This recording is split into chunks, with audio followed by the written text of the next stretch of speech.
కార్తీక మాసంలో చాలామంది ఈ ఊరికి వచ్చి ఈ గుడిలో 1116 శివలింగాలను ప్రతి శివలింగాన్ని దర్శించుకొని ఆయన నామాన్ని ఉచ్చరిస్తూ పూజలు చేస్తూ నమస్కరిస్తూ ఉంటారు.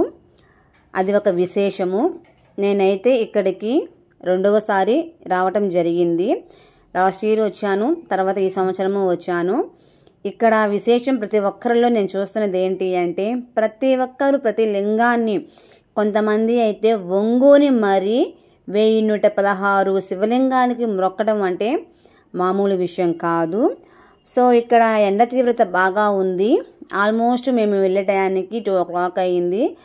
ఎండ వేడికో ఏమో తెలియదు, కొద్దిమంది మాత్రమే ఉన్నారు. ఇక్కడ మీది చూపిస్తున్నాను చూడండి, ఎవ్రీ లింగాన్ని అయితే చూపిస్తున్నాను. వెనుక ఉన్న విగ్రహాలు కూడా చాలా బాగున్నాయి. ఇంతకు ఈ గుడి ఏ ఊరిలో ఉందో మీకు తెలిస్తే కామెంట్ చేయండి, ఓకేనా?